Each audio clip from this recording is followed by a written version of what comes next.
Hi hello everyone, मैं ऋषिकेश कर्ण और आप अभी देख रहे हैं कर्ण केमिस्ट्री क्लासेज। मैं आप लोगों को एक ज़रूरी इन्फॉर्मेशन देना चाहता हूं। इन्फॉर्मेशन यह है कि जो क्लास 12th है वह न्यू बच्चों के लिए मैंने क्लास 12th का बैच स्टार्ट किया है। न्यू बच्चे कहने का सेंस हुआ जो बच्चे 11th मेरे पास नहीं पढ़े, जो 12th में चाहता है कि नहीं मैं कैसी सी ज्वाइन करूं, कर्ण केमिस्ट्री क्लास को ज्वाइन करूं, तो आप लोगों के लिए बहुत ही सुनहरा अवसर है कि अभी हमने जस्ट 2 दिन पहले, ठीक है, इस कोर्स को स्टार्ट किया है। अगर आप भी चाहते हैं कि हम क्लास 12th को ज्वाइन करें कर्ण केमिस्ट्री क्लास में, तो आप आएँ और ज़रूर उसको ज्वाइन करें, ठीक है। तो चलिए हम आपको थोड़ा सा एक झलक दिखला देते हैं। क्लियर है बातें? तो देखिए, जो क्लास 12th है हम लोग जो पढ़ेंगे वो क्या पढ़ेंगे? Class 12th। तो क्लास 12th में जो आपको केमिस्ट्री पढ़नी है, इस केमिस्ट्री को बहुत इजी कर दिया है। टोटल आपको देखो 100 मार्क्स के केमिस्ट्री होते हैं, बट इस 100 मार्क्स को किया क्या है, जो बोर्ड है वो 2 भाग में इसको डिवाइड कर दिया। एक कर दिया आपको प्रैक्टिकल और एक कर दिया थ्योरी।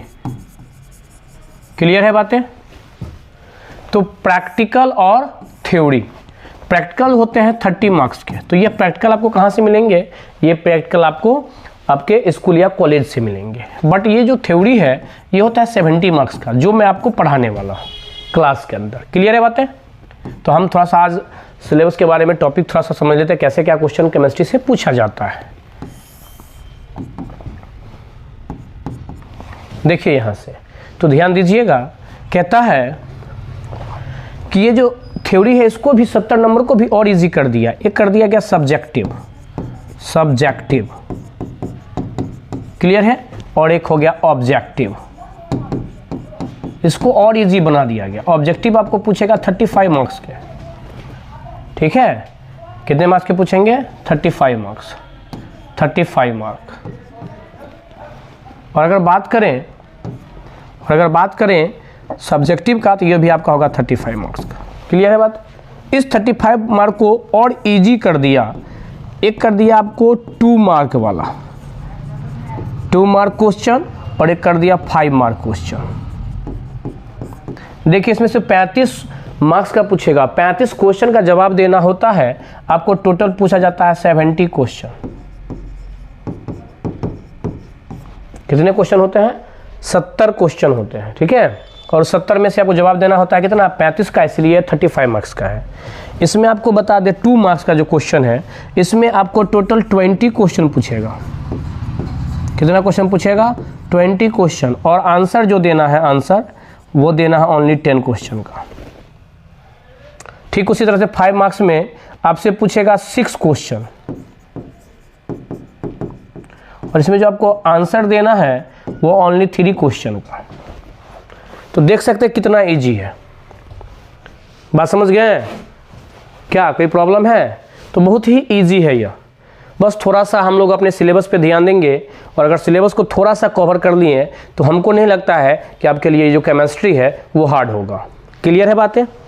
देखिए, मैं आपको दूसरा बात बता दूं कि आपको जो केमिस्ट्री है,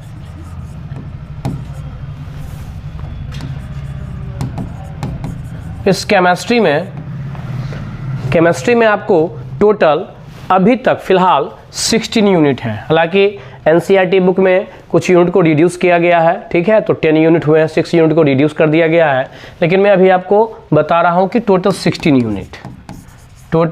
यूनिट हम लोग पढ़ेंगे, खासकर बिहार बोर्ड वाले, ठीक है। सीबीएसई में उसको रिड्यूस किया गया है, 10 चैप्टर है, 6 चैप्टर को रिड्यूस किया गया है, बट बिहार बोर्ड में रिड्यूस नहीं है फिलहाल अभी तक। तो इसीलिए समझ लेते हैं कि हम लोग देखेंगे टोटल 16 यूनिट आपको पढ़ना है, जिसमें से 16 यूनिट को जो है सो अलग अलग केमिस्ट्री में इसको डिवाइड कर दिया गया ब्रांच में।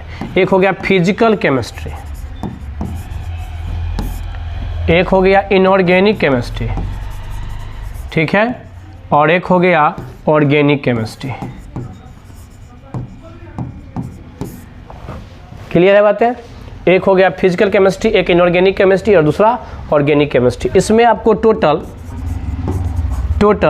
यूनिट जो है इसके वो टोटल आपको 5 यूनिट पढ़ने हैं।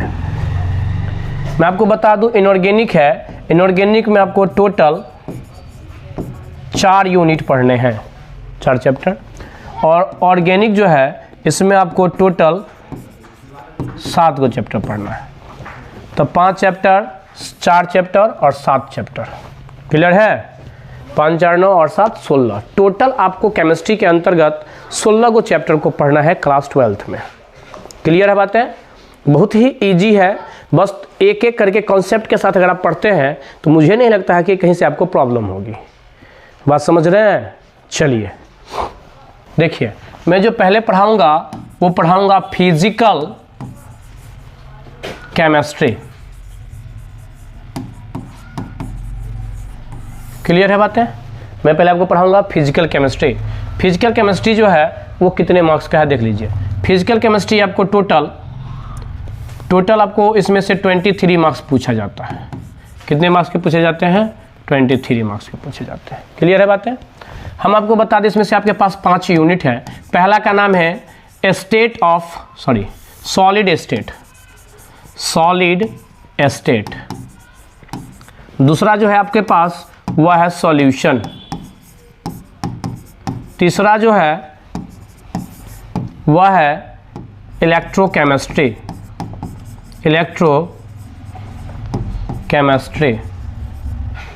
चौथा जो है, क्लियर है, वह है आपको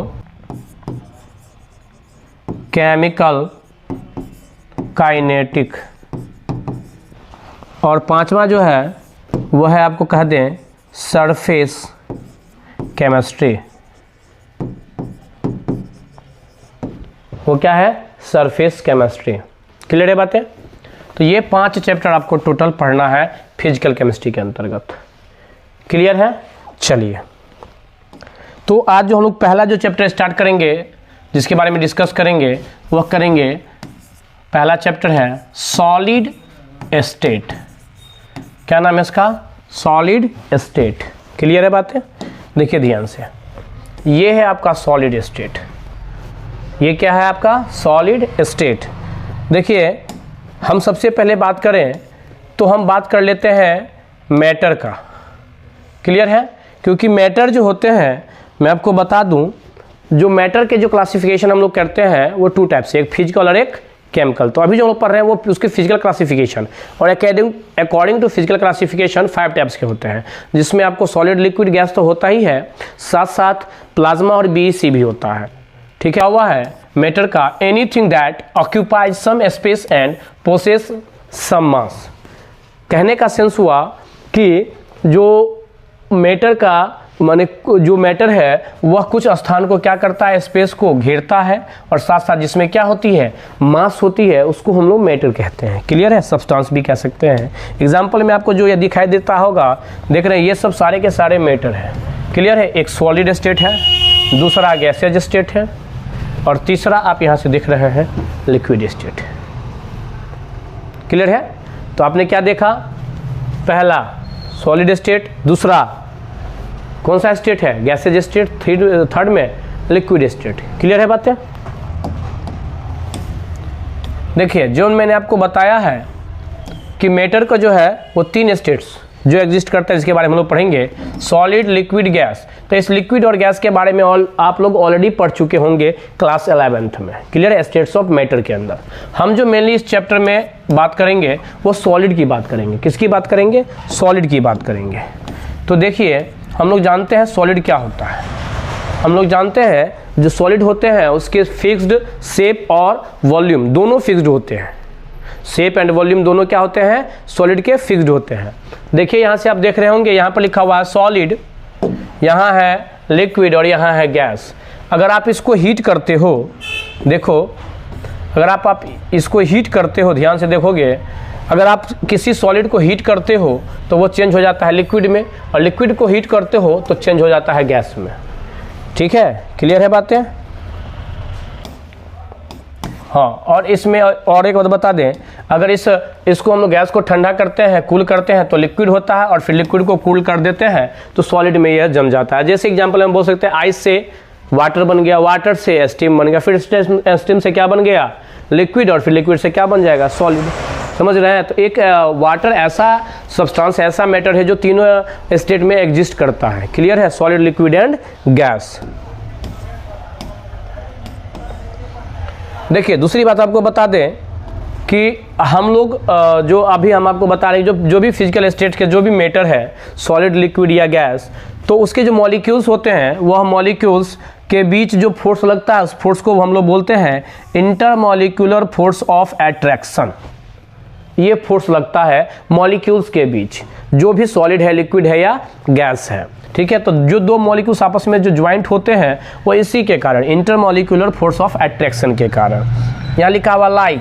तो इंटरमॉलिक्यूलर फोर्स क्या क्या हो सकता है उस मॉलिक्यूल के बीच में, तो आपको बता दें, या तो वो डाइपोल डाइपोल इंटरेक्शन हो सकता है, या तो वो डाइपोल इंड्यूस्ड डाइपोल इंटरेक्शन हो सकता है, या तो लंडन फोर्सेज हो सकते हैं, या तो हाइड्रोजन बॉन्ड हो सकता है। समझे? इसमें से कोई भी बॉन्ड हो सकता है। अब आप कहोगे कि सर डाइपोल डाइपोल इंटरेक्शन क्या होता है, तो हम आपको बता दें, डाइपोल मतलब होता है दो ध्रुव, जैसे HF हो गया, H पे पॉजिटिव चार्ज और इस पे नेगेटिव चार्ज। क्लियर है? अब ये जो जुड़ा हुआ है, जैसे HF यहाँ जुड़ा हुआ है, इस पे पॉजिटिव, इस पे नेगेटिव, तो यह डाइपोल है और ये डाइपोल है। तो डाइपोल और डाइपोल आपस में एक दूसरे से इंटरेक्ट हो रहा है, जुड़ रहा है। तो ये जो आपस में जिस फोर्स से इंटरेक्ट होता है, उसको हम लोग बोलते हैं डाइपोल डाइपोल इंटरेक्शन। क्लियर है बातें? डाइपोल इंड्यूस्ड क्या होता है, तो डाइपोल मतलब हो गया जैसे HF हो गया, ये हो गया डाइपोल। क्लियर है बात? और ये साइड आपको एक ये हो गया पोलर वाले, एक होता है पोलर वाले, दूसरा होता है नॉन पोलर। लेकिन उसको क्या करते हैं हम लोग, माने यहाँ से इलेक्ट्रॉन प्रोड्यूस करके उसको भी, उसमें भी माने डाइपोल क्रिएट किया जाता है, तो वो हो जाता है आपका इंड्यूस्ड डाइपोल। तो अब यहाँ ये हो गया पोलर, और ये जो होता है नॉन पोलर। आप समझे? इस नॉन पोलर को भी पोलर, जैसे ही यह नॉन पोलर वाले इस पोलर के संपर्क में आता है, किसके संपर्क में आ जाएगा, पोलर के संपर्क में आ जाएगा, तो इसमें भी जो है सो पोल क्रिएट होना स्टार्ट हो जाता है। समझ गया? जैसे इसके नज़दीक आएगा तो पोल क्रिएट होना स्टार्ट हो जाता है। तो इसको हम लोग बोलते हैं, इस दोनों का जो इंटरेक्शन होता है वो आपको कहलाता है डाइपोल इंड्यूस्ड डाइपोल इंटरेक्शन। हालांकि इसके बारे में हम लोग पूरा डेप्थ में जो है क्लास 11th में स्टेट्स ऑफ मैटर में हम लोगों ने डिस्कस किया है। ठीक है? उसी तरह से लंदन फोर्स है। तो लंदन फोर्स क्या होता है, जो जो पोलर मॉलिक्यूल्स होते हैं उसके बीच में जो लगता है फोर्स, जो आपस में अट्रैक्ट होता है, तो उसको हम लोग बोलते हैं लंदन फोर्सेज। क्लियर है बातें? और हाइड्रोजन बॉन्ड जानते हैं, ये दो टाइप्स के होते हैं। हाइड्रोजन बॉन्ड जो मेनली है वो फोन, जो हाईली इलेक्ट्रोनेगेटिव एलिमेंट है उसके साथ बनाता है, जैसे फ्लोरीन, ऑक्सीजन और नाइट्रोजन, इसके साथ जो हाइड्रोजन बॉन्ड बनता है, कौन सा बॉन्ड बनता है, हाइड्रोजन बॉन्ड बनता है।